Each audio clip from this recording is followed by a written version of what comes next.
Jake, it's Chinatown. Welcome back, Screen Crush. I'm Ryan Airy. Batman may be the most popular comic book character of all time, and he resonates with people for several different reasons. He's dark, he's cool, the gadgets. Just get those wonderful toys. But I've always been fascinated with how Batman is an amalgam of thousands of years worth of stories and myths. His spiritual ancestor is Odysseus, the hero of the Trojan War who was not blessed with the powers of the gods like Achilles, but instead Odysseus is described as a man skilled in all means of contending, just like the Batman. He also has elements of Hades because he lives in the underworld. And hey, 2 thumbs way up for our leading lady. He's an animal totem, and tribes have worshipped animal totems for thousands of years. So you add in a little bit of Dracula, pulp heroes like Zorro, and a relatable origin that resonates with a 20th century American audience that was terrorized by organized crime. When you put all that together, you have a character that resonates with everyone. Now, the new movie, The Batman, also does a brilliant job of combining elements from older movies to create something that feels both familiar and new. We call that the Star Wars trick.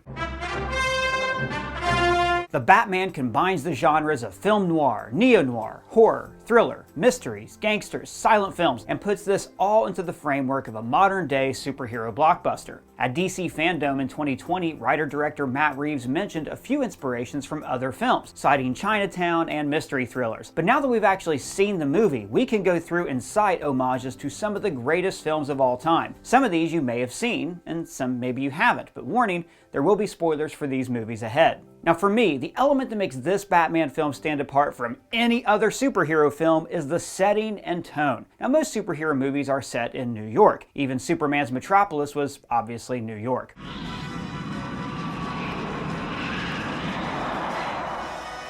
Tim Burton reimagined Gotham City as ripped straight from the funny papers, littered with looming towers and decaying cathedrals, while Joel Schumacher reimagined Gotham as a bizarre cartoon filled with enormous statues that you could drive your car on. And Nolan's Gotham was Chicago, whereas Matt Reeves filmed on location in several cities like London, Glasgow, New York, Chicago, to give his Gotham City a lived-in feel. More than any other setting in a comic book movie, this Gotham felt real to me. It felt alive. Gotham, because Gotham is like our world, felt like our world, and felt like our world now. I mean, that's the whole idea of the kind of social media and the social media mob and all of that the Riddler uses. Like, I wanted it to sort of connect so that the audiences would be able to see a character that's beloved to them, but in a way that felt fresh, but also relevant for now. And not every movie has to seem realistic. I mean, Sam Raimi's New York was a brightly colored pop experience inhabited by citizens with a heart of gold.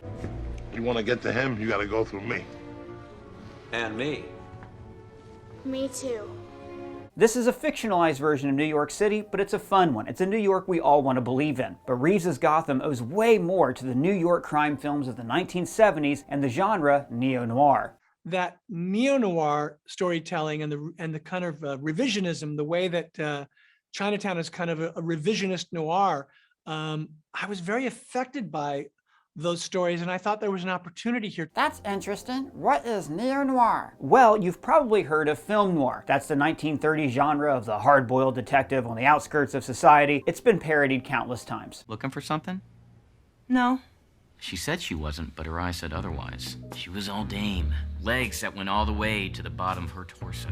The kind of arms that had elbows. Now there was a revival of film noir after World War II called Neo Noir, which was very much like film noir but shot way better. In the 1970s though, Neo Noir detective films became famous for this very rough looking aesthetic. For decades, crime movies were filmed in controlled environments, often on set, with precise lighting. Now in the 1970s, technology advanced, cameras became lighter. This allowed directors to take cameras out into the streets and take advantage of shooting on location in cities like New York, which was, in the 1970s, considered to be something of a shithole. So these 1970s crime and neo-noir films felt tactile, they felt real, like you could be pushing your baby in a stroller and suddenly your life's in danger by a rogue cop who plays by his own rules. Batman opens the movie with narration. When that light hits the sky, it's not just a call, it's a warning. Which we see later in his journal. This immediately calls to mind the journal of Travis Bickle in Taxi Driver. It's a long hustle, but it keeps me real busy. I can take in $350 a week, sometimes even more when I do it off the meter. That movie is the gold standard for gritty 1970s New York movies about a vigilante loner with delusions of grandeur. Matt Reeves said that he made Batman into a journaler so we could get inside his head. That's the same method that Scorsese used for Travis Bickle. But look, beyond the setting, Reeves also took several style cues from other great movies. For starters, The French Connection. Now this movie's about New York City cops busting up a heroin ring, and it won Best Picture in 1971. But most people remember it for its car chase, when it's Gene Hackman versus Train. This scene is famous for having no music, just the blaring horns and the escalating sound of the train.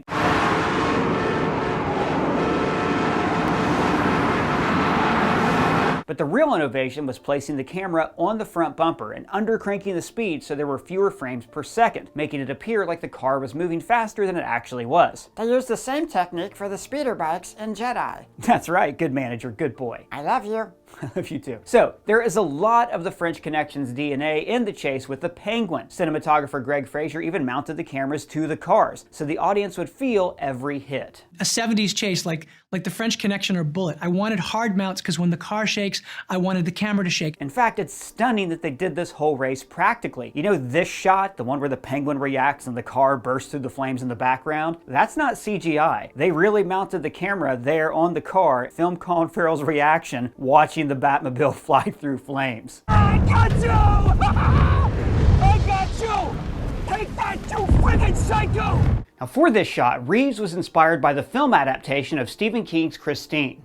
I wanted to jump that Batmobile through fire because I thought it would be like Christine, you know, the Stephen King. I keep talking about how immersive Batman was for me, and that's mostly due to the way it was filmed. Now, we're very used to blockbusters being sanitized. They're all really clean, they're shot on digital, and processed through a computer so many times, we don't even know if what we're looking at is real. But the Batman felt messy and grimy, and this was a deliberate choice. But we took further, where we took the finished digital image and we ran it out to film, and then we scanned it back. Reeves and cinematographer Greg Fraser even made the decision to use lenses that were less than perfect and would give the film a damaged look. Greg deliberately sought out the most technically flawed anamorphic lenses you could possibly have, because like these Neo Noir films, and they were, that were shot, in many cases anamorphic. And the chase ends with one of the most iconic shots from any superhero movie ever. Now this shot is kind of rare for a superhero movie. It's from the first person point of view. Reeves said that after that propulsive French Connection kind of craziness, he wanted this POV shot of the Penguin. This accomplishes three key things that make this scene so memorable. One, the chase sequence was fast and kinetic, so we need a quiet moment afterwards to catch our breath. Two, placing us in the Penguin's point of view makes us focus on the Batman and only on Batman. We're not seeing part of the Penguin's head or his shoulder. We're not wondering if he'll be able to escape from the car. And three, shooting from this point of view makes the viewer feel like we are trapped in the car with the Penguin and Batman is coming after us. Reeves told Slash Film that Hitchcock's POV shots were his main inspiration for this scene. Hitchcock was a master of POV shots. He placed us in the eyes of a killer in Psycho, and Rear Window put us in the head of Jimmy Stewart's voyeur as he tries to work out what's happened to the wife next door.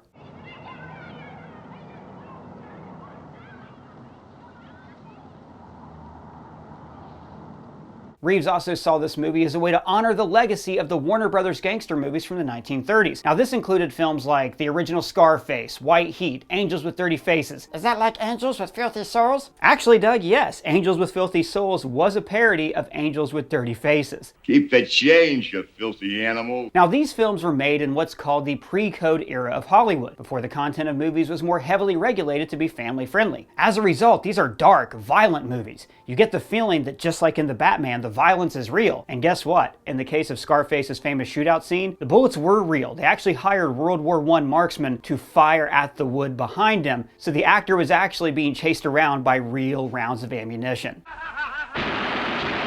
Now you can see the influence of these movies all over the Batman, and its lighting, the realistic violence, and how it places us in the point of view of less savory characters. Now this dingy aesthetic doesn't last through the entire movie. The climactic fight had more in common with Brian De Palma's Snake Eyes, an action thriller set in a stadium, and also a little bit of 1993's In the Line of Fire, where Clint Eastwood stops an assassination attempt at a political rally. But that's just the style of the movie. Now let's talk about the many films that influenced the Batman story. Back at DC Fandom in 2020, Matt Reeves specifically cited one film as his major influence. Which non-Batman movie were Matt Reeves, yours, inspiration for the Batman? You know, a lot of movies like Chinatown was a key one. Now, I'm gonna try not to spoil Chinatown if you haven't seen it, but you really should see Chinatown. Forget it, Jake.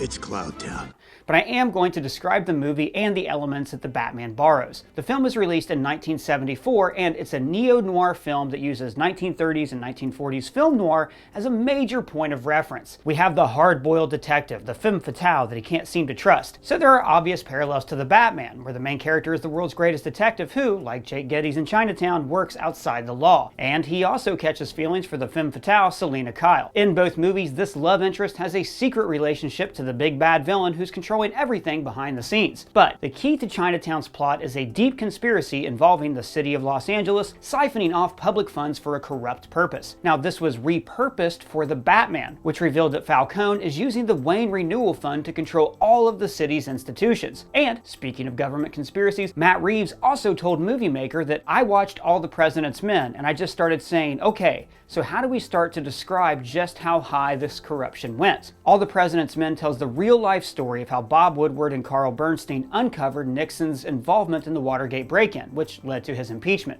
I see Batman and Gordon as being Woodward and Bernstein, and that they're on the trail of trying to understand where this corruption is and how this sort of corruption leads all the way to the top. Now, in All the President's Men, these reporters are tipped off by a well-meaning informant named Deep Throat. Just follow the money.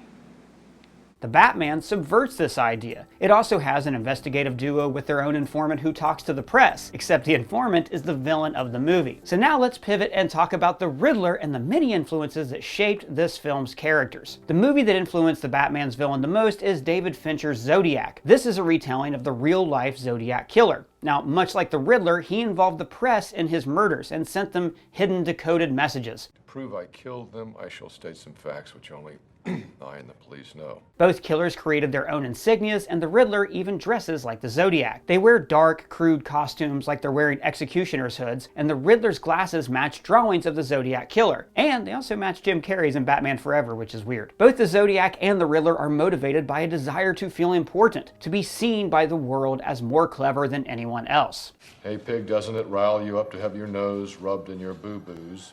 And the way that they both give themselves nicknames, the Riddler and the Zodiac, are examples of their narcissism. There's even similarities in the way they talk. The Riddler says, Bruce Wayne, just like how Zodiac says, Goodbye.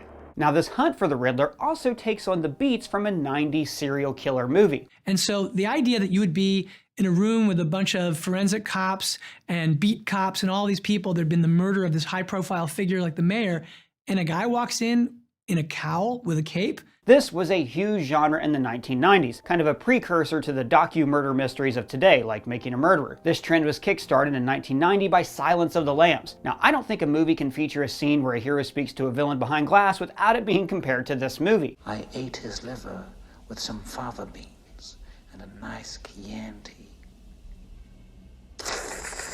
But actually, Manhunter is the original adaptation of the book Red Dragon, with Brian Cox playing Hannibal Lecter. So he was Lecter before Anthony Hopkins. Reeves specifically cited Manhunter as an influence on his Joker. Originally, there was a scene where Batman broke into Arkham Asylum to get the Joker's advice, similar to the scene in Manhunter. I want you to help me, Dr. Lecter. Yes. I thought so. Now, there are a ton of great serial killer films from the 90s. There's Kiss the Girl, Summer of Sam, The Bone Collector. But by far, the one with the most influence on the Batman was David Fincher's Seven. I guess it's just Seven. Spoilers for Seven are ahead. That movie follows two detectives, an older veteran played by Morgan Freeman, and an up-and-coming hothead played by Brad Pitt. This same dynamic is repeated with Gordon and Batman. They're tracking a serial killer who is obsessed with the 7 deadly sins, and he leaves puzzles for the cops to find. Long is the way, and hard that out of hell leads up to light. It's from Milton. Paradise Lost.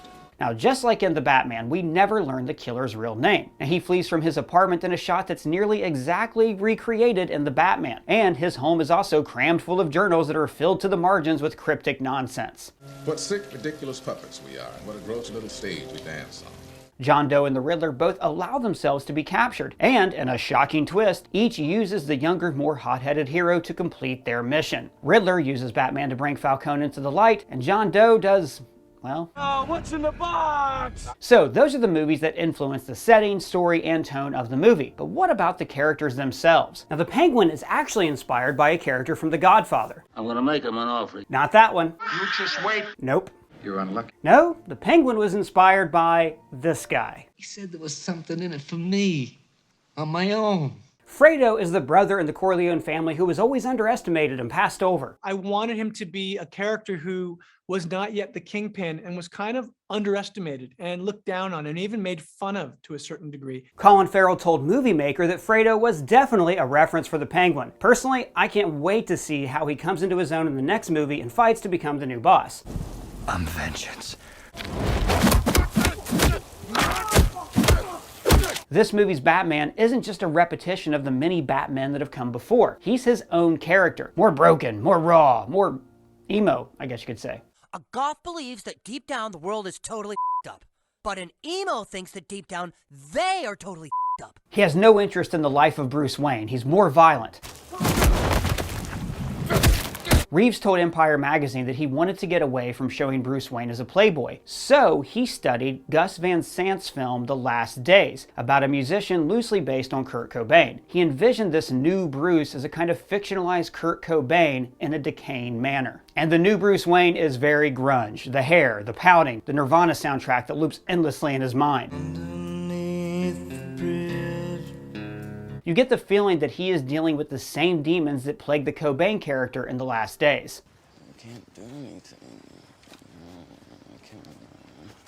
This Bruce Wayne is at war with himself, which Reeves likened to the classic horror film and novel Dr. Jekyll and Mr. Hyde. He told Esquire he's doing a kind of criminological experiment where he's trying to see what effect he can have on crime in the city, the way that Dr. Jekyll charted his experiment and what was happening to himself. Now, that's an interesting comparison to make because the movie does a great job of linking Gotham City's soul to Bruce Wayne's soul. His father's renewal fund could have saved Gotham, but it was taken away from the people when he was murdered, just like that same murder stole Bruce's parents from his life. So this single event, the death of the Waynes, is the ultimate tragedy for both Gotham and Bruce. So Bruce becoming Batman is an experiment that he's conducting on himself to see if this is a way for him to channel his rage, much like Dr. Jekyll created the Hyde persona to channel his suppressed id. In the same way, Batman is an experiment to see if Gotham's rage can be channeled in a positive way to clean the city up. But, like I mentioned earlier, this version of the Batman was largely shaped by 1930s noir and 70s neo-noir films. It's a detective story, after all. Batman shares many traits with those hard-boiled detectives from the 1930s. They have a private sanctuary, like an office or a Batcave. And this is where we interact with the helper character, a secretary, or in Batman's case, Alfred. They operate on the side of good, but have a love-hate relationship with the police. They're bitterly cynical and have suffered some great loss in their lives. And they have a soft spot for the aforementioned femme fatale. And actually, if I may go off on a related tangent, the main inspiration for Selina Kyle was actually Jane Fonda's character in the movie Klute. That film is another neo-noir from the 1970s where Jane Fonda plays a prostitute and the detective can't quite be sure of her motives. Well, I guess I just realized that I don't really give a damn. Robert Pattinson told Den of Geek, one of the first conversations I had with Matt about the script was how it has so much of Klute in it. Their relationship is just so similar, where he's trying to neg her, and it becomes this weirdly sex thing. There's something about the rage that they both inspire in each other that is kind of what's making them magnetized. Now, back to film noir. Both Batman and 1930s noir detectives both have addictions. For film noir detectives, it's usually booze. But for Bruce Wayne, his addiction is being Batman. And these detectives can handle themselves in a fight, but usually win by outsmarting the bad guys. But what's twisted is how this version of Batman was inspired by a film that embodies the dark side of film noir, Taxi Driver. You talking to me? You talking to me? I've already mentioned the journal, but what's most important is the way Batman and Travis Bickle view themselves. They both think that they're lone crusaders for justice, fighting evil on the streets. And at one point, Travis tries to assassinate a politician, the same way Batman brings down the city's corrupt leadership. Actually, I guess the Riddler has more in common with Travis Bickle. They're both psychotic, keep journals, and kill to obtain their goals. But that just goes to show how brilliantly Reeves made Batman and the Riddler mirror one another. But that's just the cinematic influences that we caught. If you have any, let me know in the comments below or at me on Twitter. And if it's your first time here, please subscribe and smash that bell. For Screen Crush, I'm Ryan Airy.